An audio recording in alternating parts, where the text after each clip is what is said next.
नमस्कार, मी विशाल पाटील।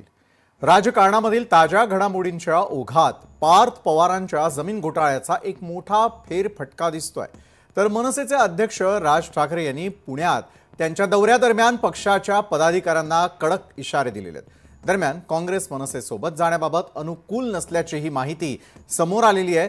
तिकडे उद्धव ठाकरेंच्या मराठवाडा दौऱ्याचा दुसरा दिवस असून नवनाथ बन यांनी आदित्य ठाकरे यांना महाराष्ट्राचा पप्पू म्हटलेलं आहे। तर जरांगे पाटलांना जीवे मारण्याची धमकी मिळाल्याचं प्रकरणही चर्चेच्या केंद्रस्थानी आहे। त्यानंतर रोहित आर्य प्रकरणामध्ये दीपक केसरकर यांची चौकशी होण्याची शक्यता आहे। बिहार विधानसभा निवडणुकीच्या पहिल्या टप्प्याचं मतदान पार पडलंय। दरम्यान राहुल गांधींनी ज्या ब्राझिलियन मॉडेल बाबत दावा केलेला होता ती आता समोर आलेली आहे। गोव्यामध्ये दारू आणि सलूनच्या दुकानांवर पाकिस्तान जिंदाबादचे फलक दिसल्याच्या प्रकरणालाही महत्त्व मिळालंय। तर वंदे मातरम गीताला 150 वर्ष पूर्ण होत आहेत। तर पंतप्रधान मोदींनी महिला क्रिकेटर्ससोबत संवाद साधून राष्ट्रवासियांच्या हृदयामध्ये अभिमान जागृत केलाय। इतक्या सर्व घडामोडींमध्ये भजन क्लबिंगही ट्रेंडिंगमध्ये आहे, जे जेनझीजना प्रचंड आवडतंय। याच सर्व घडामोडींचा आढावा आपण घेणार आहोत आजच्या न्यूज प्लॅनेटमध्ये। आज दिवसभरातला पहिला महत्त्वाचा आणि मोठा मुद्दा, घर घेणं हे प्रत्येकाचं स्वप्न असतं आणि त्यासाठी तो अहोरात्र झटतही असतो। रक्ताचा घाम करत प्रत्येक जण आपल्या हक्काच्या निवाऱ्यासाठी पैन पै जमा करत असतो। आपलं स्वप्नांचं घर घेताना एक प्रक्रिया असते, जसं की खरेदी, रजिस्ट्रेशन आणि यासाठी चांगलाच खर्चही येतो। तो खर्च सुरुवातीला आपण पाहणार आहोत।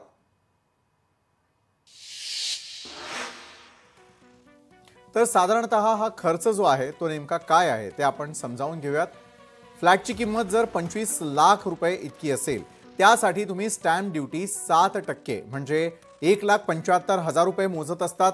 रजिस्ट्रेशनचे चार्जेस त्यासाठी 30,000 रुपये, इतर चार्जेस 15,000, एकूण अतिरिक्त खर्च 25 लाखाच्या घरावरती होत असतो, तो म्हणजे 2,20,000 रुपये। 30 लाखाचं जर घर तुम्ही खरेदी करत असाल, फ्लॅट खरेदी करत असाल, स्टॅम्प ड्युटी लागते 7%, 2,10,000 इतकी। 30,000चं रजिस्ट्रेशन चार्जेस, इतर चार्जेस 15,000, 2,55,000 रुपये हा अतिरिक्त खर्च 30 लाखांवर तुम्हाला करावा लागतो। जर तुम्ही 35 लाखांचं घर घेताय तर तीच स्टॅम्प ड्युटी वाढून 2,45,000 इतकी होताना दिसून येते। रजिस्ट्रेशन चार्जेस आहेत 30,000 रुपये, इतर चार्जेस 15,000, एकूण अतिरिक्त खर्च वाढत असल्याचं दिसतंय। 40 लाखाच्या फ्लॅटवरती स्टॅम्प ड्युटी 2,80,000ची, 50 लाखाच्या फ्लॅटवरती 3,50,000ची, 60 लाखाचा फ्लॅट असेल तर 4,20,000 रुपये स्टॅम्प ड्युटी आणि असा एकूण खर्च 40 लाखावर अतिरिक्त खर्च होतोय तुमचा 3,25,000चा, 50 लाखावरती 3,95,000चा, 60 लाखापर्यंत जर तुमची रक्कम गेली तर 4,65,000 हा एकूण अतिरिक्त खर्च तुम्ही त्यासाठी मोजत असता। आता हा जो काही खर्च तुम्ही पाहिला हा तुमच्या आमच्यासारख्या सर्वसामान्य टॅक्स भरणाऱ्या नागरिकांना लागतो। मात्र आज जी बातमी समोर आलेली आहे त्यानंतर एकच खळबळ उडाली आहे आणि राजकारण्यांसाठी खरेदीचे नियम वेगळे आहेत की काय हा प्रश्न प्रत्येक सर्वसामान्याच्या मनामध्ये खतखत करत असणार। कारण ही बातमी आहे राज्याचे उपमुख्यमंत्री अजित पवार यांच्या पुत्रासंदर्भातली। पार्थ पवार यांच्या अमिडिया होल्डिंग्स LLP कंपनीनं तब्बल 1,800 कोटी रुपये बाजारभाव असलेली जमीन ही केवळ 300 कोटी रुपयांमध्ये विकत घेतल्याचा गंभीर आरोप करण्यात आलेला आहे। ठाकरेंच्या शिवसेनेचे नेते अंबादास दानवे हे आक्रमक झालेले असून त्यांनी या प्रकरणी संताप व्यक्त केलेला आहे। व्हॅल्युएशन पुण्यातलं जर 40 एकर जमीन कोरेगाव पार्क सारख्या भागातली असेल तर त्याचं व्हॅल्युएशन मिनिमम 1,800 कोटी येतं। मिनिमम, मॅक्झिमम ते 2,500 3,000 कोटी पण जातात, पण 1,800 कोटी। मग यांनी किती व्हॅल्युएशन दाखवलं? 300 कोटी।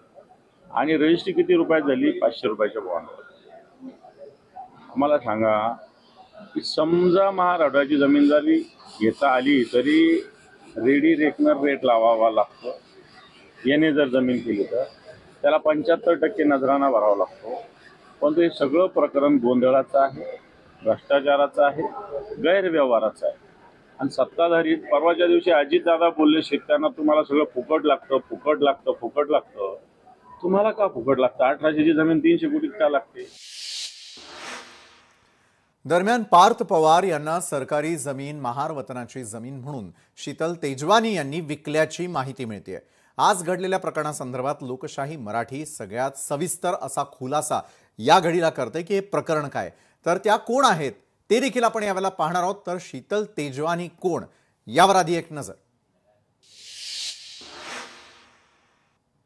तर शीतल तेजवानी पिंपरीच्या रहिवासी आहेत।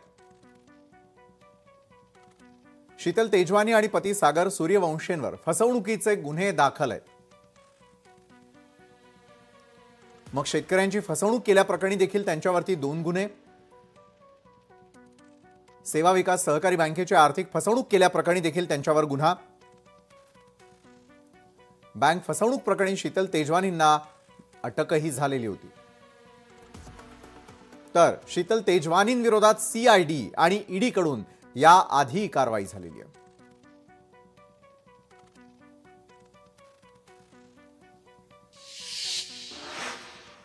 तर आता बरं धक्कादायक माहिती महाराष्ट्रासमोर आम्ही मांडतोय, जी समोर येते कारण पार्थ पवार यांच्या अमिडिया कंपनीने खरेदी केलेली ही जमीन महार वतनाची नाहीये, राज्य सरकारच्या मालकीची आहे। राज्य शासनाने केंद्राला ती भाड्याला दिलेली होती। अनेक वर्षांपासून केंद्राकडे ही जागा भाड्याने आहे। 1955 मध्ये ही महार वतनाची जागा वतन खालसा झाल्यानंतर राज्य शासनाची जागा झाली। मात्र इतर हक्कांमध्ये काही वतनधारकांची नावही राहिली। त्यामुळे 2008 रोजी शीतल तेजवानी यांनी इतर हक्कातील वतनधारकांनी पॉवर ऑफ अटर्नी घेतली आणि या पॉवर ऑफ अटर्नीच्या जोरावर शीतल तेजवानी यांनी पार्थ पवार जमीन खरेदीचा व्यवहार केला। मात्र मार्केट या जागेची किंमत अंदाजे 1800 कोटी रुपयांच्या वर आहे। बरं, या जमिनीच्या प्रॉपर्टी कार्डवर आणि सातबाऱ्यावरती मुंबई सरकार अशी मालक म्हणून नोंद आहे। तर मागील अनेक वर्षांपासून जमीन केंद्र सरकारच्या बॉटॅनिकल सर्वे ऑफ इंडियाच्या ताब्यात आहे आणि त्यामुळे पॉवर ऑफ अटर्नीच्या जोरावर शीतल तेजवानी यांनी पार्थ पवार यांच्यासोबत केलेला जमीन खरेदीचा व्यवहार हा चुकीचा ठरतो आणि त्यामुळे राज्य शासनाची फसवणूक केल्याचं दिसतंय। 2025 मध्ये आलेल्या नवीन दुरुस्ती कायद्यानुसार राज्य शासनाच्या जमिनीची खरेदी विक्री केली जाणार नाही असं स्पष्ट करण्यात आलेलं आहे आणि त्यामध्ये पार्थ पवार यांनी खरेदी केलेल्या जागेचा देखील समावेश आहे।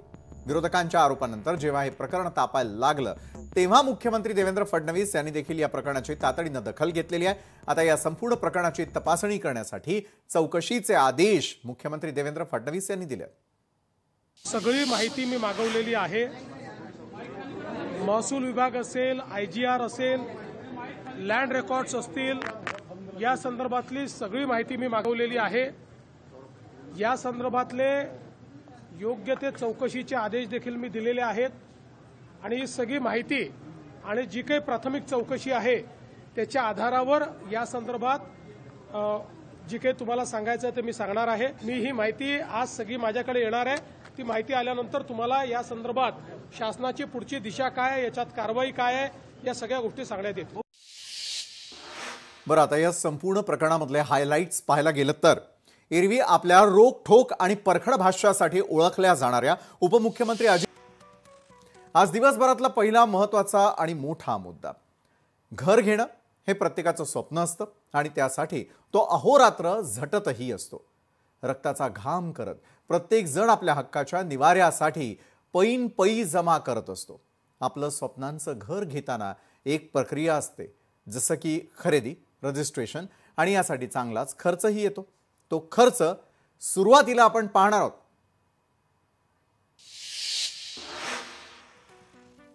तर साधारणतः हा खर्च जो आहे तो नेमका काय आहे ते आपण समजावून घेऊयात। फ्लॅटची किंमत जर 25 लाख रुपये इतकी असेल त्यासाठी तुम्ही स्टॅम्प ड्युटी 7% म्हणजे 1,75,000 रुपये मोजत असतात। रजिस्ट्रेशनचे चार्जेस त्यासाठी 30,000 रुपये, इतर चार्जेस 15,000, एकूण अतिरिक्त खर्च 25 लाखाच्या घरावरती होत असतो, तो म्हणजे 2,20,000 रुपये। 30 लाखाचं जर घर तुम्ही खरेदी करत असाल, फ्लॅट खरेदी करत असाल, स्टॅम्प ड्युटी लागते 7%, 2,10,000 इतकी। 30,000चं रजिस्ट्रेशन चार्जेस, इतर चार्जेस 15,000, 2,55,000 रुपये हा अतिरिक्त खर्च 30 लाखांवर तुम्हाला करावा लागतो। जर तुम्ही 35 लाखांचं घर घेताय तर तीच स्टॅम्प ड्युटी वाढून 2,45,000 इतकी होताना दिसून येते। रजिस्ट्रेशन चार्जेस आहेत 30,000 रुपये, इतर चार्जेस 15,000. एकूण अतिरिक्त खर्च वाढत असल्याचं दिसतंय. 40 लाखाच्या फ्लॅटवरती स्टॅम्प ड्युटी 2,80,000ची, 50 लाखाच्या फ्लॅटवरती 3,50,000ची, 60 लाखाचा फ्लॅट असेल तर 4,20,000 रुपये स्टॅम्प ड्युटी आणि असा एकूण खर्च 40 लाखावर अतिरिक्त खर्च होतोय तुमचा 3,25,000चा, 50 लाखावरती 3,95,000चा, 60 लाखापर्यंत जर तुमची रक्कम गेली तर 4,65,000 हा एकूण अतिरिक्त खर्च तुम्ही त्यासाठी मोजत असता. आता हा जो काही खर्च तुम्ही पाहिला हा तुमच्या आमच्यासारख्या सर्वसामान्य टॅक्स भरणाऱ्या नागरिकांना लागतो. मात्र आज जी बातमी समोर आलेली आहे त्यानंतर एकच खळबळ उडाली आहे आणि राजकारण्यांसाठी खरेदीचे नियम वेगळे आहेत की काय हा प्रश्न प्रत्येक सर्वसामान्याच्या मनामध्ये खतखत करत असणार. कारण ही बातमी आहे राज्याचे उपमुख्यमंत्री अजित पवार यांच्या पुत्रासंदर्भातली. पार्थ पवार यांच्या अमिडिया होल्डिंग्ज LLP कंपनीनं तब्बल 1,800 कोटी रुपये बाजारभाव असलेली जमीन ही केवळ 300 कोटी रुपयांमध्ये विकत घेतल्याचा गंभीर आरोप करण्यात आलेला आहे. ठाकरेंच्या शिवसेनेचे नेते अंबादास दानवे हे आक्रमक झालेले असून त्यांनी या प्रकरणी संताप व्यक्त केलेला आहे. व्हॅल्युएशन पुण्यातलं जर 40 एकर जमीन कोरेगाव पार्क सारख्या भागातली असेल तर त्याचं व्हॅल्युएशन मिनिमम 1,800 कोटी येतं. मिनिमम, मॅक्झिमम ते 2,500 3,000 कोटी पण जातात, पण 1,800 कोटी. मग यांनी किती व्हॅल्युएशन दाखवलं? 300 कोटी. आणि रजिस्ट्री किती रुपयात झाली? 500 रुपयाच्या बॉन्डवर. आम्हाला सांगा की समजा महाराष्ट्राची जमीन जरी घेता आली तरी रेडी रेकनर रेट लावावा लागतो. याने जर जमीन केली तर त्याला 75% नजराना भरावा लागतो. पण हे सगळं प्रकरण गोंधळाचं आहे, भ्रष्टाचाराचं आहे, गैरव्यवहाराचं आहे. आणि सत्ताधारी परवाच्या दिवशी अजितदादा बोलले शेतकऱ्यांना तुम्हाला सगळं फुकट लागतं, फुकट लागतं, फुकट लागतं. तुम्हाला का फुकट लागतं? 1,800ची जमीन 300 कोटीत का लागते? दरम्यान पार्थ पवार यांना सरकारी जमीन महार वतनाची जमीन म्हणून शीतल तेजवानी यांनी विकल्याची माहिती मिळते. आज घडलेल्या प्रकरणासंदर्भात लोकशाही मराठी सगळ्यात सविस्तर असा खुलासा या घडीला करते की हे प्रकरण काय, तर त्या कोण आहेत ते देखील आपण यावेळेला पाहणार आहोत. तर शीतल तेजवानी कोण यावर आधी एक नजर. तर शीतल तेजवानी पिंपरीच्या रहिवासी आहेत. शीतल तेजवानी आणि पती सागर सूर्यवंशींवर फसवणुकीचे गुन्हे दाखल आहेत. मग शेतकऱ्यांची फसवणूक केल्याप्रकरणी देखील त्यांच्यावरती 2 गुन्हे, सेवा विकास सहकारी बँकेची आर्थिक फसवणूक केल्याप्रकरणी देखील त्यांच्यावर गुन्हा, बँक फसवणूक प्रकरणी शीतल तेजवानींना अटकही झालेली होती. तर शीतल तेजवानींविरोधात CID आणि ED कडून या आधी कारवाई झालेली आहे.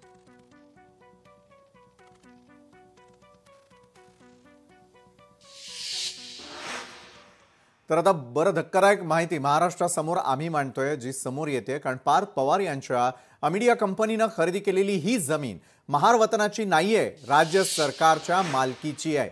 राज्य शासनानं केंद्राला ती भाड्याला दिलेली होती. अनेक वर्षांपासून केंद्राकडे ही जागा भाड्यानं आहे. 1955 मध्ये ही महार वतनाची जागा वतन खालसा झाल्यानंतर राज्य शासनाची जागा झाली. मात्र इतर हक्कांमध्ये काही वतनधारकांची नावही राहिली. त्यामुळे 2008 रोजी शीतल तेजवानी यांनी इतर हक्कातील वतनधारकांनी पॉवर ऑफ अटर्नी घेतली आणि या पॉवर ऑफ अटर्नीच्या जोरावर शीतल तेजवानी यांनी पार्थ पवार जमीन खरेदीचा व्यवहार केला. मात्र मार्केट या जागेची किंमत अंदाजे 1,800 कोटी रुपयांच्या वर आहे. बरं, या जमिनीच्या प्रॉपर्टी कार्डवर आणि सातबाऱ्यावरती मुंबई सरकार अशी मालक म्हणून नोंद आहे. तर मागील अनेक वर्षांपासून जमीन केंद्र सरकारच्या बॉटॅनिकल सर्वे ऑफ इंडियाच्या ताब्यात आहे आणि त्यामुळे पॉवर ऑफ अटर्नीच्या जोरावर शीतल तेजवानी यांनी पार्थ पवार यांच्यासोबत केलेला जमीन खरेदीचा व्यवहार हा चुकीचा ठरतो आणि त्यामुळे राज्य शासनाची फसवणूक केल्याचं दिसतंय. 2025 मध्ये आलेल्या नवीन दुरुस्ती कायद्यानुसार राज्य शासनाच्या जमिनीची खरेदी विक्री केली जाणार नाही असं स्पष्ट करण्यात आलेलं आहे आणि त्यामध्ये पार्थ पवार यांनी खरेदी केलेल्या जागेचा देखील समावेश आहे. विरोधकांच्या आरोपानंतर जेव्हा हे प्रकरण तापायला लागलं तेव्हा मुख्यमंत्री देवेंद्र फडणवीस यांनी देखील या प्रकरणाची तातडीनं दखल घेतलेली आहे. आता या संपूर्ण प्रकरणाची तपासणी करण्यासाठी चौकशीचे आदेश मुख्यमंत्री देवेंद्र फडणवीस यांनी दिले. सगळी माहिती मी मागवलेली आहे. महसूल विभाग असेल, IGR असेल, लँड रेकॉर्ड्स असतील, या संदर्भातली सगळी माहिती मी मागवलेली आहे। या संदर्भातले योग्य ते चौकशीचे आदेश देखील मी दिलेले आहेत आणि ही सगळी माहिती आणि जी काही प्राथमिक चौकशी आहे त्याच्या आधारावर या संदर्भात जी काही तुम्हाला सांगायचं ते मी सांगणार आहे। मी ही माहिती आज सगळी माझ्याकडे येणार आहे। ती माहिती आल्यानंतर तुम्हाला या संदर्भात शासनाची पुढची दिशा काय आहे, याच्यात कारवाई काय आहे, या सगळ्या गोष्टी सांगण्यात येतील। बरं, आता या संपूर्ण प्रकरणामधले हायलाइट्स पाहायला गेलं तर एरवी आपल्या रोखठोक आणि परखड भाष्यासाठी ओळखल्या जाणाऱ्या उपमुख्यमंत्री अजित पवारांना जेव्हा याबद्दल विचारण्यात आलं तेव्हा त्यांनी कोणतीही प्रतिक्रिया देण्याचं टाळलेलं आहे। विरोधकांकडून जोरदार टीका होत असताना मुख्यमंत्री देवेंद्र फडणवीस यांनी चौकशीचे आदेश दिलेले असतानाही अजित पवारांनी मौन बाळगल्यानं चर्चांना उधाण आलं। अशा प्रकारे मौन राखून अजित पवारांनी या प्रकरणातील आपली भूमिका अस्पष्टच ठेवली होती। मात्र वातावरण तापल्यानंतर अजित पवारांनाही यावर भाष्य करावंच लागलं आणि आपल्या मुलाच्या प्रकरणात त्यांनी आपल्याला काहीही माहिती नसल्याचं म्हटलंय। माझा त्या गोष्टीशी डायरेक्ट अजित पवार म्हणून दुरान्वयी देखील संबंध नाही। मला 35 वर्ष महाराष्ट्रातली जनता ओळखते। असल्या कुठल्याही चुकीच्या गोष्टी कुणी पण करू नयेत अशा स्पष्ट सूचना मी दिलेल्या होत्या, परंतु त्याच्यानंतर परत काय झालं ते काही मला माहिती नाही। जर माझ्या नावाचा वापर करून कुणी चुकीचं करत असेल, नियमात न बसणारं करत असेल तर त्याला कुठलाही माझा पाठिंबा नसेल। मी फार कायद्याच्या नियमाच्या चौकटीमध्ये राहून काम करणारा कार्यकर्ता आहे। मुख्यमंत्री म्हणाले की ह्याची चौकशी मी करतो। जरूर मुख्यमंत्र्यांनी चौकशी करावी, तो त्यांचा अधिकार आहे। आणि याच संदर्भामध्ये अधिक चर्चा करण्यासाठी आपल्या सोबत ठाकरेंच्या शिवसेनेचे अंबादास दानवे जोडले गेलेले आहेत। अंबादास दानवेजी, तुमचं स्वागत। खरं तर दिवसभर आज महत्त्वाचा आणि चर्चेचा मुद्दा हाच होता की पार्थ पवार आणि त्यांनी केलेला जमीन व्यवहार प्रकरण आणि त्यामध्ये घोटाळा असल्याचं बोललं जात आहे। सत्य काय आहे ते दाखवण्याचा प्रयत्न लोकशाही मराठीनं देखील केलेला आहे की कशा प्रकारे हा जमीन व्यवहार सातत्यानं होत गेला। मात्र या आरोपांमध्ये खरोखर कितपत तथ्य आहे की येत्या काळातील स्थानिक स्वराज्य संस्थांच्या निवडणुका पाहता करण्यात आलेले हे आरोप केवळ इतकंच याकडे पाहायचं? अंबादास दानवेजी। बिलकुल नाही, हे जे आहे हे आरोप नाही तर ही सत्यता आहे। बरं, जे आरोप मी काल ट्विटच्या माध्यमातून केले होते आणि आज आपल्या प्रसार माध्यमाच्या माध्यमातून केलेले आरोप नाहीये, ही सत्यता आहे। एकीकडं अजितदादा आता बोलले ते मी ऐकलं, मी कायदा पाळणारा आहे, पण तो कायद्याच्या सगळं उल्लंघन या सगळ्या प्रकरणात ठिकठिकाणी झालेलं आहे। बरं, एक पार्थ पवारांची कंपनीला जागा दिली कशी जाते, महार वतनाची जागा अशा पद्धतीनं देणं अतिशय चुकीचं आहे। मुद्रांक शुल्क एवढं कमी कसं काय होतं? 500 रुपयात एवढं 40 एकरची जमीन पुण्यातल्या कोरेगाव पार्कसाठी 500 रुपयात कशी ट्रान्सफर होते? कंपनीकडून यांनी घेतली कशी? याच्यात अनेक कंगोरे, याच्यात एकच विषय नाही, याच्यात अनेक भाग या विषयाचे। आणि माझ्याकडे याचे पार विलासराव देशमुख मुख्यमंत्री होते त्यावेळेसपासूनचे सगळे पेपर्स उपलब्ध आहे। मी हे तुमची चर्चा होऊन जाऊ दे 1-2 दिवस, 2-3 दिवसाने हे सगळे पेपर आपल्या समोर आणणार आहे। बरं, निश्चित हे कागदपत्र काय आहे त्याची उत्सुकता तर ताणली गेलेलीच आहे। हे प्रकरण काय आहे आम्ही तुमच्याकडून समजून घेतोय। मात्र एक प्रश्न विचारावा असं वाटतो की सर्वसामान्यांसाठी असलेले स्टॅम्प ड्युटी चार्जेस आम्ही अगदी काही क्षणांपूर्वी अवघ्या महाराष्ट्राला दाखवले। पार्थ पवारांना ही सूट कशी मिळाली? बरं, येत्या काळात जर एखाद्या महसूल अधिकाऱ्यानं पुन्हा एकदा ही स्टॅम्प ड्युटी भरण्याचे आदेश दिले तरी देखील यामधल्या दोषांमधून ते मुक्त होतील असं तुम्हाला वाटतं का अंबादास दानवेजी? नाही, तो विषय फक्त स्टॅम्प ड्युटी बोलता नाही। स्टॅम्प ड्युटी एक मी सांगितलं ना, याच्यात अनेक पार्ट। स्टॅम्प ड्युटी एक वेगळा विषय आहे। बरं, स्टॅम्प ड्युटी हा वेगळा स्वतंत्र विषय आहे, पण जी जमीन भूसंपादन झालेली आहे ती देणं। आज महाराष्ट्रामध्ये अनेक ठिकाणी अशा पद्धतीनं जमिनी शेतकऱ्यांच्या असेल, सर्वसामान्यांच्या असेल, या संपादित केल्या जातात। बरं, परंतु राज्य सरकार किंवा केंद्र सरकार कधीच या जमीन परत देत नाही। अशी पद्धत सवय लागली तर मला असं वाटतं सरकारलाही काम करणं अवघड होईल। त्याच्यामुळे आता एमआयडीसी कित्येक जागा ॲक्वायझेशन केलेली आहे, पण तिथे एक अजून इंडस्ट्री उभी राहिली म्हणून काय त्या शेतकऱ्याला वापस द्यायची का तर नाही दिली पाहिजे।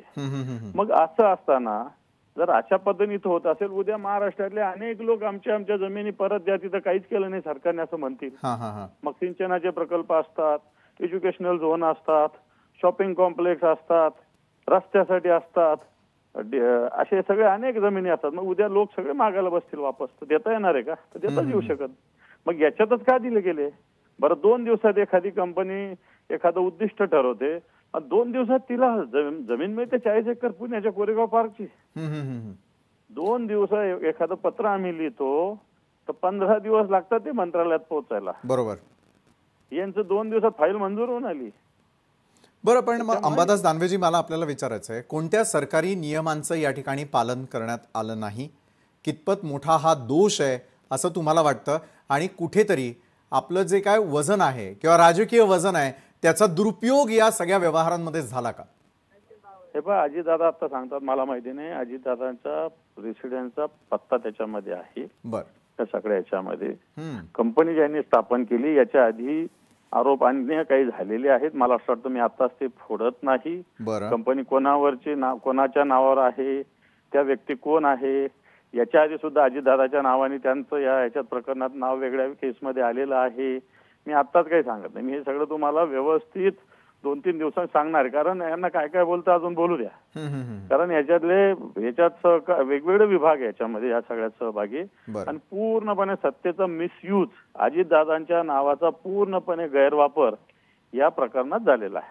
बरोबर आहे. मात्र पुढची तुमची मागणी काय आहे सरकारकडे या संपूर्ण प्रकरणासंदर्भामध्ये, खास करून अजितदादांच्या बाबतीत? नाही, एक प्रकरण मी तर देवाभाऊला आता मेवा भाऊ म्हणेल. कारण देवाभाऊने सांगितलं एकनाथ खडसेंचं प्रकरण काय झालं होतं पुण्याचं. जमीन कितीची होती म्हणून किती रुपयात घेतली त्यांनी म्हणून त्याची ईडी इन्क्वायरी सगळी झाली का नाही झाली? एकनाथ खडसेवर आरोप काय होता? ज्या जमिनीचं व्हॅल्युएशन जास्त असताना कमी व्हॅल्युएशन घेतली, हे एकनाथ खडसेवर हा आरोप होता. त्याची इन्क्वायरी लावली होती देवेंद्रजींनी. त्याचे काय काय ईडी सीडी काय काय सगळी दुनिया केली त्यांनी. आता अजितदादाचं तसं करा, काय प्रॉब्लेम आहे? जो नाही एकनाथ खडसेंना लावला तो यांना लावा. पण ते करण्याचं धारिष्ट्य सरकार दाखवेल का? सरकार दाखवणार नाही. सरकारमध्ये तो दम नाही. मी तर म्हणेल एखाद्या वेळेस सरकारमधीलच काही लोक हे प्रकरण बाहेर यावं म्हणून, सरकारचेच लोक एखाद्या भारतीय जनता पार्टीच, मी कोणाचं नाव नाही घेणार, हे प्रकरण जास्तीत जास्त यावं म्हणून प्रयत्न करेल, हे मी तुम्हाला सांगतो. बरोबर आहे. सर्वात मोठा खुलासा आणि दावा तुम्ही लोकशाही मराठीवरती यावेळेला करताय. आमचं देखील लक्ष असेल या संपूर्ण प्रकरणावरती की कुठल्या प्रकारचे खुलासे स्वतः अंबादास दानवे करतील. तुमच्याकडे असलेले पुरावे नेमके काय आहे याची उत्सुकता महाराष्ट्राला देखील लागलेली आहे. धन्यवाद, तुम्ही लोकशाही मराठी बरोबर बोललात त्यासाठी.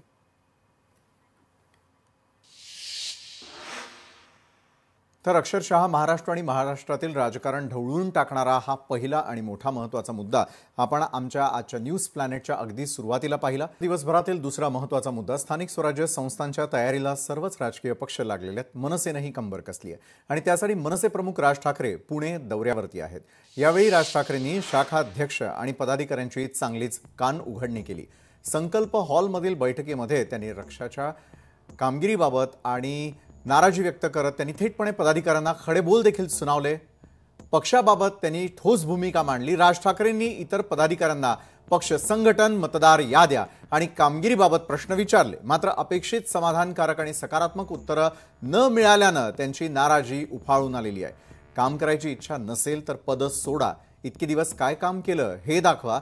मतदार याद्या पूर्ण का केल्या नाहीत असा सवाल त्यांनी विचारला. तर संतापलेल्या राज ठाकरेंनी जे पदाधिकारी काम करणार नाहीत किंवा जबाबदाऱ्या पूर्ण करणार नाहीत त्यांना काढून टाका असे थेट आदेश दिलेले आहेत. त्यातही अगदी या बैठकीच्या सुरुवातीलाच त्यांनी एका प्रमुख पदाधिकाऱ्याला सोशल मीडिया पोस्टवरून लक्ष्य केलं.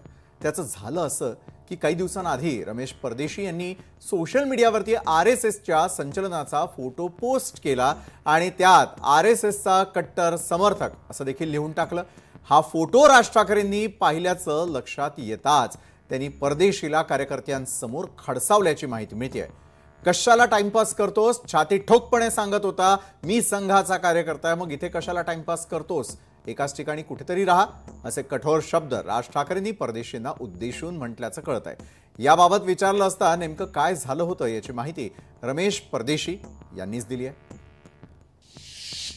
हे सगळं शाखाध्यक्षांचं बोलता बोलता त्यांचं माझ्याकडे लक्ष म्हणाले काय रे ते फोटो काय म्हणाले ते तर आहे आता आमचं इतकंच ना बरं ठीक आहे. नाही काय एवढं साधं संभाषण होतं त्याच्यामुळे दुसरं काही त्याच्यात काही त्यांनी काय नाही. मग त्यांचं हे होतं की तुम्हाला जे मी काम सांगितलंय ना परफेक्ट ते का केलं नाही यासाठी आता साहेब कसं आहे आमचे कुटुंब प्रमुख आहेत आणि जर कुटुंब प्रमुख आहे तर त्यांनी बोलणार आणि ते बोललंच पाहिजे कारण एक राजकीय पक्ष आम्ही जर का राजकीय काम करतो पक्षामध्ये तर निवडणूक हा त्याचा एक अविभाज्य भाग आहे आणि त्याच्या अनुषंगानेच ते फक्त बोलत होते ते थोडं अग्रेसिव्ह होते कारण त्यांना थोडं परफेक्शन लागतं. आणि आता पुन्हा एक बातमी आहे ती देखील मनसे संदर्भातलीच. सध्या राज्यामध्ये स्थानिक स्वराज्य संस्थांच्या निवडणुकीचा कार्यक्रम जाहीर झालेला असून प्रत्येक पक्ष या निवडणुकीसाठी जोरदार तयारी करताना दिसतोय. काही पक्ष तर युती करण्याची तयारी करतायत तर काही पक्षांनी स्वबळावर निवडणूक लढवण्याची तयारी देखील केली आहे. यातच राज्यामधील राजकारणातून एक मोठी बातमी समोर आली आहे. काँग्रेस आगामी स्थानिक स्वराज्य संस्थांच्या निवडणुकीसाठी मनसे सोबत जाणार नाही असं कळतंय. महाराष्ट्र काँग्रेस याबाबत लवकरच दिल्ली हायकमांडला माहिती देणार आहे. टिळक भवनामध्ये काँग्रेस नेत्यांच्या बैठकीमध्ये मनसे सोबत न जाण्याचा निर्णय घेण्यात आला.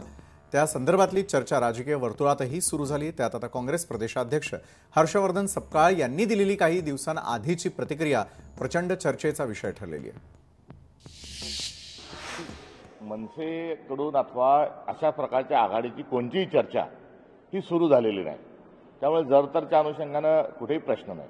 राहिला काँग्रेस पक्षाच्या भूमिकेचा विषय तर इंडिया अलायन्सचे जे पार्टनर आहेत त्यासोबत ही आघाडीची जी समजा चर्चा आहे ती पुढे जाऊ शकते. त्यामुळे अजून कोणताही मनसेचा असेल किंवा इतर काय असेल त्यांचा प्रस्ताव अद्यापपर्यंत आलेला नाही. खरं तर कथित वोट चोरी आणि निवडणूक आयोगाच्या पारदर्शकतेच्या मुद्द्यांवर मनसे प्रमुख राज ठाकरे यांनी महाविकास आघाडीसोबत सत्ताधारी आणि निवडणूक आयोगाविरुद्ध आक्रमक पवित्रा घेतलाय. पण उत्तर भारतीय आणि अल्पसंख्याकांच्या विरोधात उघड भूमिका मांडणाऱ्या मनसेसारख्या पक्षासोबत जवळीक ही बिहार निवडणुकीच्या तोंडावर परवडणारी नसल्याचं काँग्रेस नेत्यांचं मत आहे. तर दुसरीकडे मनसे नेत्यांनी युतीबाबतच्या प्रश्नावरती सावध प्रतिक्रिया दिली आहे. मनसे नेत्यांचं म्हणणं आहे की युतीबाबत कुठलाही प्रस्ताव आम्ही दिलेला नाही आणि त्यामुळे युती करण्यास नकार देण्याचा प्रश्नच उद्भवत नाही असं देखील त्यांचं म्हणणं आहे. नाही, आम्ही खरं म्हणजे तर एक पक्षाचा अधिकृत प्रवक्ता म्हणून मी सांगू इच्छितो आम्ही कुठलंही निमंत्रण काँग्रेस आणि महाविकास आघाडीला दिलेलं नाही.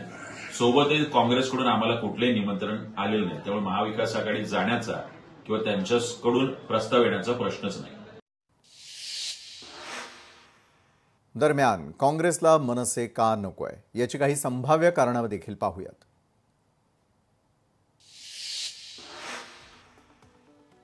काँग्रेसला मनसेसोबत युती का नको? पहिलं महत्त्वाचं कारण मनसे आणि काँग्रेसची विचारधारा पूर्णपणे वेगळी आहे. मनसे मराठी आणि हिंदुत्वाच्या मुद्द्यावरती सतत आग्रही आहे. काँग्रेसची मात्र सेक्युलर विचारधारा आहे. महाविकास आघाडीमध्ये मनसेला घेतल्यास वैचारिक मतभेद होण्याची शक्यता आहे. काँग्रेसचा उत्तर भारतीय मुस्लिम मतदार दुरावण्याची भीती. ठाकरेंची शिवसेना मनसे सोबत गेल्यास जागा वाटपात अडचणी होणार का हा देखील एक महत्त्वाचा मुद्दा. जागा वाटपात कमी जागा मिळण्याची काँग्रेसला भीती वाटतेय का?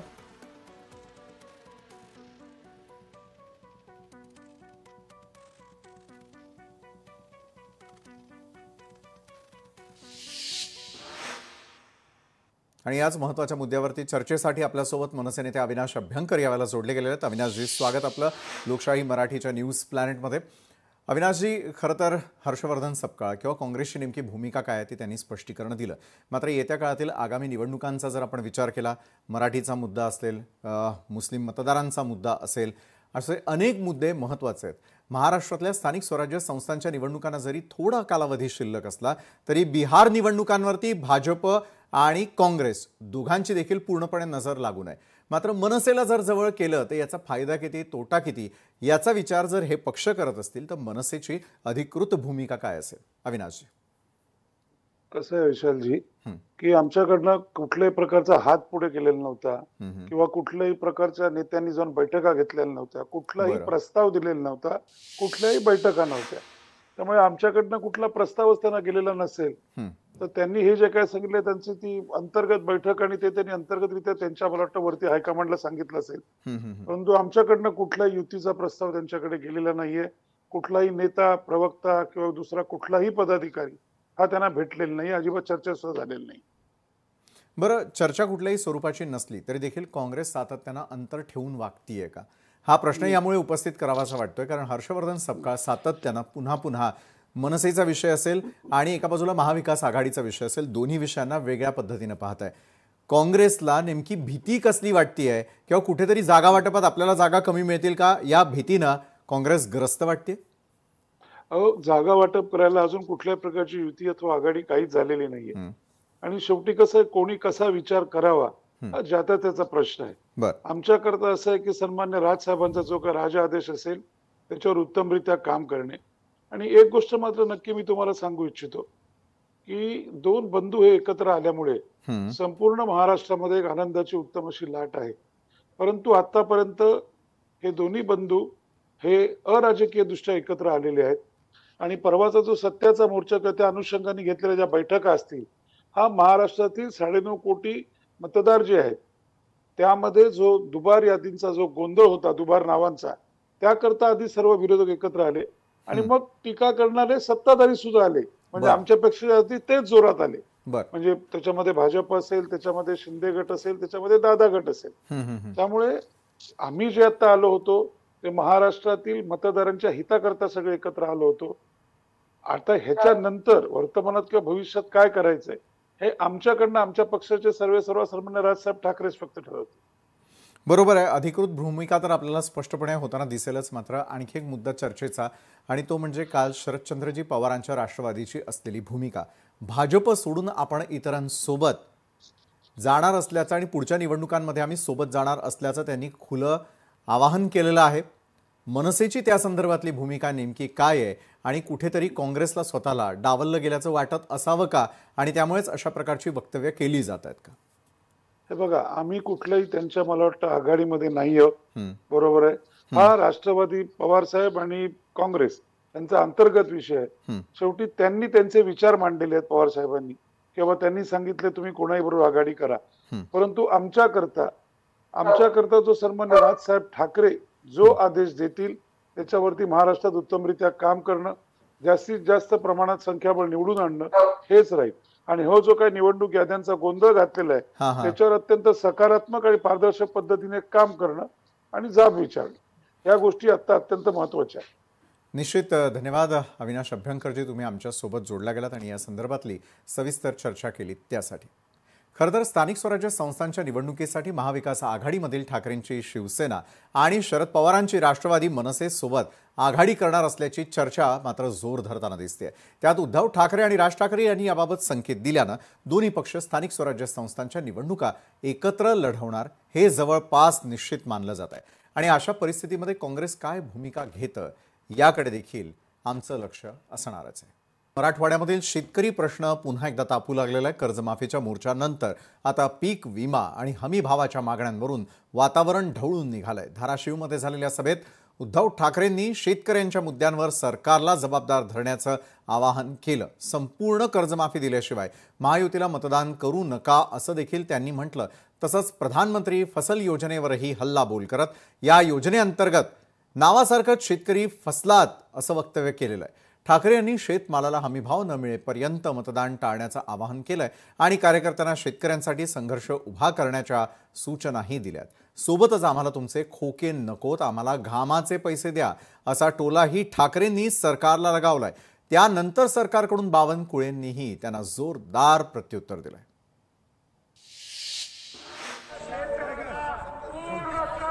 आपण देणार आहोत शेतकऱ्यांचा सातबारा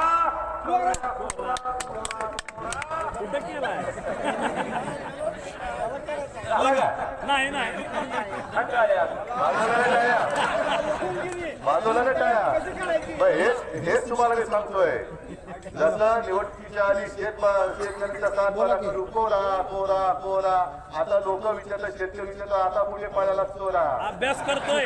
हा मत चोरा, मत चोरी करून सत्तेवर आले. जसं त्यांनी सांगितलं की आमचं म्हणजे त्यांचं सरकार आल्यानंतर आम्ही कर्जमुक्त करू, सातबारा कोरा करू, तुम्ही मतदान करून मोकळे झालात. आता सांगतात योग्य वेळी आम्ही कर्ज माफ करू. आता तुम्ही त्यांना सांगायचं जोपर्यंत आमचं कर्जमाफ होत नाही तोपर्यंत आम्ही महायुतीला मत घेत नाही. जोपर्यंत पीक विम्याचे पूर्ण पैसे मिळत नाही तोपर्यंत महायुतीला मतदान करणार नाही. उद्धव ठाकरेच्या काळामध्ये यापूर्वीच्या 3 कर्जमाफी झाल्या तरी शेतकऱ्यावर कर्ज का झालं? कारण आपल्याला पॅरामीटर लावावे लागतील, उलट टॅक्स जास्त द्यावे लागतील. मी तर या मताचा आहे इन्कम टॅक्स प्लेअरचं कमी करून, आता माझी शेती आहे, माझ्या नावाने 2 एकर, तर मला एक कर्जमाफीची गरज आहे का? मी कर्ज काढलाय. त्यामुळे कर्जमाफ कुणाचं केलं पाहिजे तर या राज्यातल्या अल्पभूधारक, अत्यल्पभूधारक आणि जो अजूनही सावरत नाही आहे अशा लोकांचं केलं पाहिजे. आणि पुन्हा कर्ज होऊ नये यांच्यावर, या शेतकऱ्यावर, त्याच्यासाठी उपाययोजना केल्या पाहिजे. ते आमचं सरकार करत आहे.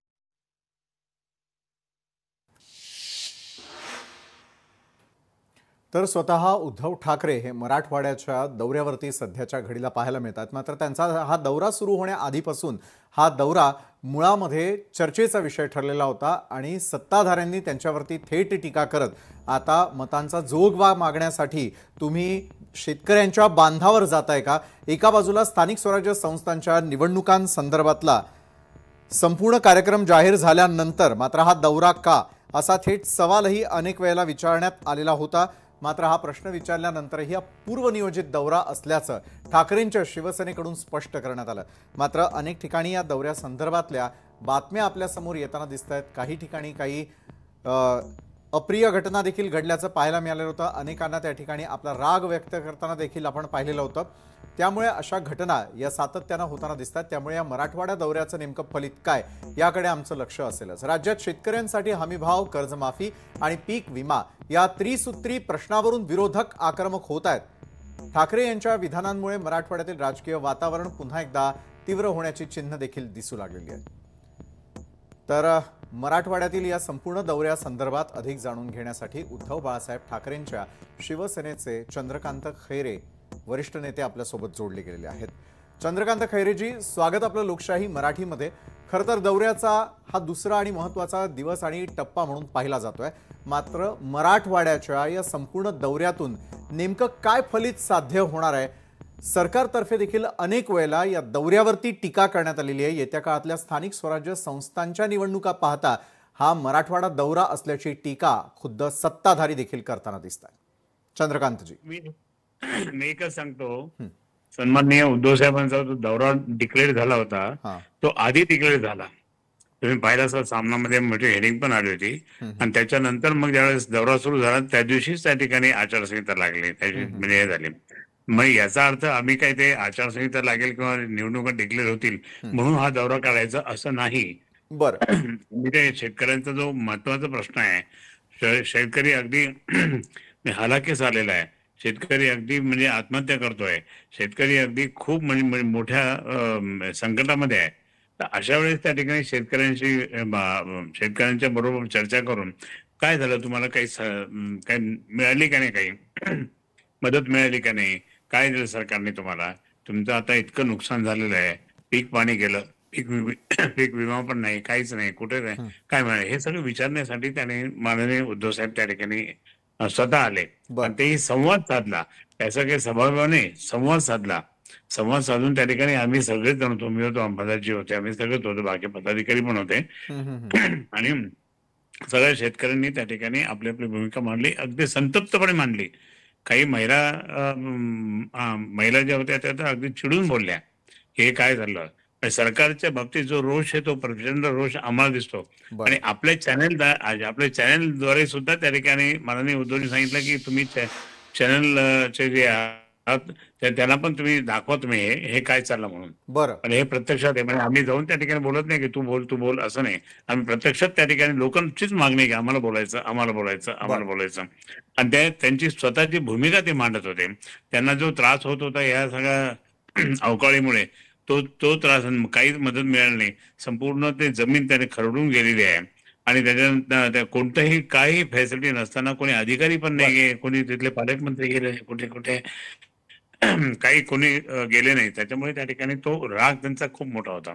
आणि म्हणून माननीय उद्धवजी गेल्यामुळे, आणि उद्धवजींनी मागच्या वेळी जे काही मुख्यमंत्री असताना जी मदत केली ते लोकच म्हणाले तुम्ही आम्हाला मदत केली, परंतु आता मात्र हे कोणीच मदत करत नाही, हे पण सांगतात. मात्र या दौऱ्याचं नेमकं फलित शेतकऱ्यांना काय मिळतं या संदर्भात आमचं देखील लक्ष या संपूर्ण दौऱ्यावरती असेल. धन्यवाद चंद्रकांत खैरेजी, तुम्ही आमच्यासोबत जोडला गेलात आणि चर्चा केलीत त्यासाठी. खरं तर राज्यामध्ये शेतकऱ्यांसाठी हमीभाव, कर्जमाफी आणि पीक विमा या त्रिसूत्री प्रश्नावरून विरोधक आक्रमक होत आहेत. ठाकरे यांच्या या विधानामुळे मराठवाड्यातील राजकीय वातावरण पुन्हा तीव्र होण्याची चिन्ह दिसू लागली आहेत आणि ही लढाई आता केवळ घोषणांपुरती न राहता शेतकऱ्यांच्या हितासाठी ठोस भूमिका घेण्याची गरज असल्याचा सूर ठाकरे यांच्या भाषणातून उमटल्याचं दिसून आलं. बातमी बिहार विधानसभा निवडणुकीसंदर्भातली. बिहार विधानसभा निवडणुकीच्या पहिल्या टप्प्याचं मतदान आज पार पडलंय. 18 जिल्ह्यातील 121 जागांसाठी आज मतदान पार पडलं. पहिल्या टप्प्यात तेजस्वी यादव, मैथिली ठाकूरसह सम्राट चौधरी निवडणुकीच्या रिंगणात आहेत. सायंकाळी 5 वाजेपर्यंत 60.13% मतदानाची नोंद करण्यात आलेली आहे. बेगुसराय जिल्ह्यामध्ये सर्वाधिक मतदानाची नोंद झाल्याची माहिती मिळते. बिहार विधानसभा निवडणुकीच्या पहिल्या टप्प्यात अनेक ज्येष्ठ राजकीय नेत्यांनी मतदान केलंय. सुरुवातीच्या मतदारांमध्ये राजदचे नेते आणि इंडिया आघाडीचे मुख्यमंत्री पदाचे उमेदवार तेजस्वी यादव यांचा समावेश होता, ज्यांनी राजदचे प्रमुख लालू प्रसाद आणि कुटुंबासह पाटण्यामध्ये मतदान केलं.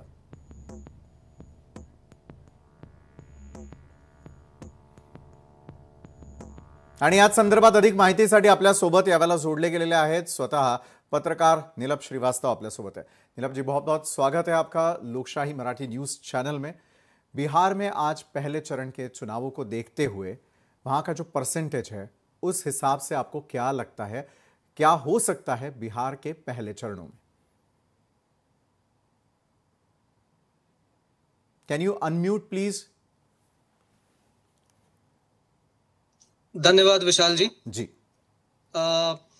आप जैसा आपने कहा कि अभी वोटिंग खत्म हो गई है, 5 बजे से थोड़ी देर बाद तक इलेक्शन कमीशन अलाउ करता है जो भी वोटर लाइंड अप हैं उनको वोट करने में. और अभी जो दिल्ली में इलेक्शन कमीशन है उसने एक प्रेस रिलीज पब्लिश किया है और उसके हिसाब से ये ऐतिहासिक वोटर टर्नआउट है इस बार बिहार में. मैं दर्शकों को बताना चाहूंगा कि जो इलेक्शन कमीशन का डेटा है 64.66 64.66% का वोटिंग हुआ है और ये इलेक्शन कमीशन का कहना है कि ये सबसे ज्यादा वोटिंग है अब तक के बिहार के किसी भी चुनाव में. लोकसभा में 1998 में जो लोकसभा चुनाव हुए थे उसमें 64.6% का इलेक्शन का वोटर टर्नआउट था. हालांकि ये लोकसभा इलेक्शन है माइंड यू. जो असेंबली इलेक्शंस हैं जो सबसे हाईएस्ट परसेंटेज था बिहार में वो 2000 में 62.57% था. तो वोटर टर्नआउट बहुत अच्छा है. काफी इलाकों में अर्बन एरियाज को छोड़ दें यदि, जिसमें अर्बन अपैथी की एक बड़ी शिकायत है जो इलेक्शन कमीशन को है कि लोग वोट देने नहीं आते हैं, तो पटना के कुछ इलाकों को छोड़कर बाकी सभी जगह अच्छा टर्नआउट है. ज्यादा नंबर्स हैं. इसमें मेरे पास जेंडर ब्रेकअप अभी नहीं है. हमें ये नहीं पता है कि कितनी महिलाएं हैं और कितने पुरुष हैं, बट एंथुसियास्टिक वोटिंग है, अच्छी वोटिंग है. SIR के बाद होने वाली पहली वोटिंग है किसी भी राज्य में. बिहार में ही SIR अभी तक किया गया है, तो इस कारण से इसको देख के लगता है कि रिजल्ट्स नेक टू नेक भी हो सकते हैं. जैसा हम जानते हैं कि महागठबंधन और जो NDA के जो घटक दल हैं उनके बीच में जो कॉन्टेस्ट है वो सुशासन, जहां महागठबंधन सुशासन की महागठबंधन को जो जंगल राज की बातें सुननी पड़ रही हैं, वहीं NDA की जो घटक दल है वो सुशासन की बात कर रहे हैं, जो कि नीतीश कुमार की देन वो मानते हैं, जो कि जिनके नेतृत्व में ये चुनाव लड़ा जा रहा है. वैसे ही जैसे आपने कहा कि तेजस्वी यादव का भी सीट गई है इलेक्शन में, तो देखना इंटरेस्टिंग होगा कि ये नंबर्स किस तरफ जाते हैं. बट हाँ, बहरहाल 64.66 का परसेंटेज इलेक्शन कमिशन कहता है की सबसे हाईएस्ट है. और टक्केवारी बरंच काही सांगून जाताना दिसते. नीलपजी, ज्या प्रकारे टक्केवारी वाढलेली आहे त्याचा परिणाम पुढच्या काळात काय पाहायला मिळतो याकडे लक्ष असेल. शुक्रिया हमसे जुड़ने के लिए. तर नीलप श्रीवास्तव होते ज्यांनी टक्केवारी वाढल्याचं स्पष्टपणे सांगितलं. ब्राझीलच्या मॉडेलनं हरियाणा विधानसभा निवडणुकीमध्ये एकदा नव्हे तर 22 वेळा मतदान केलं. त्यातही तिचं नाव कधी स्वीटी तर कधी काही असल्याचा खळबळजनक दावा राहुल गांधी यांनी केलेला होता. त्यानंतर आता ती मॉडेलच समोर आली आहे. ब्राझीलच्या मॉडेलचं नाव लॅरिसा आहे. तिच्या नावाची चर्चा भारतातच नव्हे तर ब्राझीलपर्यंत पोहोचली आहे. तिने आता या सर्व मुद्द्यांवरती तिचे भन्नाट उत्तर दिलंय. काय म्हटलेलं आहे तिने जारी केलेल्या या व्हिडिओमध्ये पाहूयात. हॅलो इंडिया, मला भारतीय पत्रकारांसाठी एक व्हिडिओ तयार करण्यास सांगण्यात आले आणि म्हणून मी हा व्हिडिओ तयार केलाय. भारतीय राजकारणाशी माझा अजिबात संबंध नाही. मी कधी भारतात आलेली नाही. मी ब्राझीलची मॉडेल आहे आणि डिजिटल इन्फ्लुएन्सर आहे. मला भारतीय लोकांविषयी आदर आणि प्रेम आहे. आपल्या सर्वांचं खूप खूप आभार आणि नमस्ते.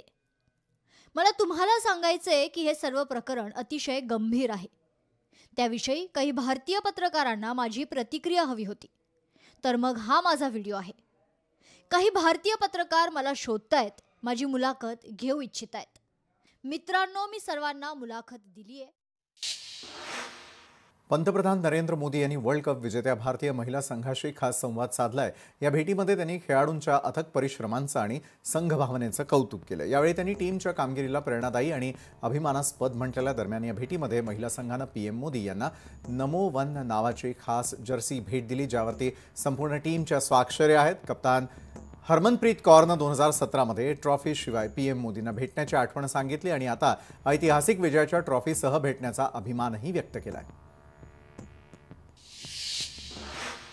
सर, मेरे को आपकी स्किन केयर रूटीन पूछनी है. आप बहुत ग्लो करते हो सर.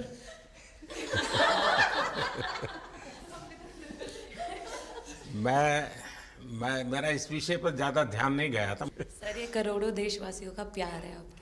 ये तो है ही है जी. ये बहुत बहुत बड़ी ताकत होती है समाज से इतना, क्योंकि अब मेरा सरकार में भी 25 साल हो गए हैं हेड ऑफ द गवर्नमेंट. तो ये लंबा समय होता है. उसके बाद भी इतने जब आशीर्वाद मिलते हैं तो उसका एक तो प्रभाव रहता है.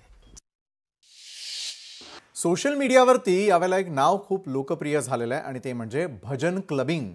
पण हे नाव ट्रेंडमध्ये कसं काय आलं? तरुणांमध्ये ते इतकं लोकप्रिय का आहे, असे अनेक प्रश्न उपस्थित केले जात आहेत. क्लबपासून ते कॉफी शॉपपर्यंत विविध ठिकाणी भक्तिगीत गाण्यामध्ये मग्न असलेल्या तरुणांना तुम्ही पाहिलं असेलच. जेनझींमध्ये सध्या हे क्रेज प्रचंड वाढत असल्याचं दिसतंय. तर काय नेमकं हे भजन क्लबिंग आहे ते सविस्तरपणे जाणून घेण्यासाठी आपल्यासोबत स्वतः अमोल शेंडे आहेत, ज्यांना तुम्ही व्यापारी आणि एक पार्श्वगायक म्हणून देखील ओळखतात. अमोलजी, खूप खूप स्वागत तुमचं. जेनझीजमध्ये सध्या एक नवीन ट्रेंड आम्हाला पाहायला मिळतोय आणि भजन क्लबिंग हे नेमकं काय आहे आणि कशा प्रकारे ते ट्रेंडिंगमध्ये, अगदी थोडक्यात, आणि त्यानंतर मला त्याची झलकही तुमच्याकडनं ऐकायची आहे. अमोलजी. नमस्कार विशालजी. नमस्कार. सर्वप्रथम धन्यवाद करतो, मला तुम्ही इन्व्हाइट केलं लोकशाहीवरती. आणि भजन क्लबिंग ही संकल्पना तशी आता ट्रेंड झालेली आहे, पण ती तशी नवीन नाहीये. कारण की अनेक वर्षापूर्वी, म्हणजे मी स्वतः अनेक वर्ष गेली, मे बी 2 डिकेड्स असतील, 20 ते 25 वर्ष झाली, जवळजवळ 70 कंट्रीज मध्ये आणि पूर्ण भारतभर असे प्रोग्राम्स करत फिरलेलो आहे. त्यामुळे हे तशी जुनी संकल्पना आहे, पण आता ट्रेंडिंग मध्ये आलेली आहे. बरोबर आहे. जरी ही संकल्पना असली तरी देखील या भजन क्लबिंगमध्ये नेमकं काय होतं? कुठल्या इन्स्ट्रुमेंट्सचा वापर केला जातो? कुठली भजनं गायली जातात? लाईव्ह डेमॉन्स्ट्रेशन ऐकायचंय, पाहायचंय? जी, युजली जेव्हा आपण जेनझीचं जेव्हा आपण म्हणणं ऐकतो तेव्हा आपल्याला गिटार किंवा ड्रम्स किंवा झेंबे ही इन्स्ट्रुमेंट्स आपल्याला डोळ्यासमोर येतात. त्यामुळे साहजिकच गिटार आणि या प्रकारची सगळी वाद्य याच्यामध्ये वापरली जातात. पण तसं गिटारचं आपण कनेक्शन बघायला गेलं तर आपल्याला वैदिक काळापासून जी वीणा आहे सरस्वती मातेच्या हातात, त्याचंच ते एक गिटार म्हणून आहे. त्यामुळे ते तसं म्हटलं तर भारताच्या जवळचाच भाग आहे. आणि आपण जर हार्मोनियम ही जी इन्स्ट्रुमेंट आहे, म्हणजे पेटी जे म्हणतो, जे क्लासिकल, आपल्या भारतीय क्लासिकल मध्ये आपण जी वापरतो, ती आता 80 मध्ये त्याचा साधारणतः इन्व्हेन्शन झालेलं आहे. त्यामुळे इन्स्ट्रुमेंट तसं काही मॅटर करत नाही. बरं, मग त्याचा लाईव्ह डेमो आम्हाला पाहायचा आहे. जरूर जरूर जरूर जरूर. तुम्हाला काय ऐकायला आवडेल विशालजी? कुठलंही एक आवडतं भजन किंवा तुमचे अनेक फेमस भजन आहे त्यापैकी एक जे सध्या जेनझीज मध्ये आणखी पॉप्युलर आहे. हा, मी जेव्हा जेव्हा भारताच्या बाहेर जातो, मला आवर्जून मराठी भजनांची सुद्धा रिक्वेस्ट येतात, भारतीयांकडून आणि फॉरेनर्स कडून सुद्धा.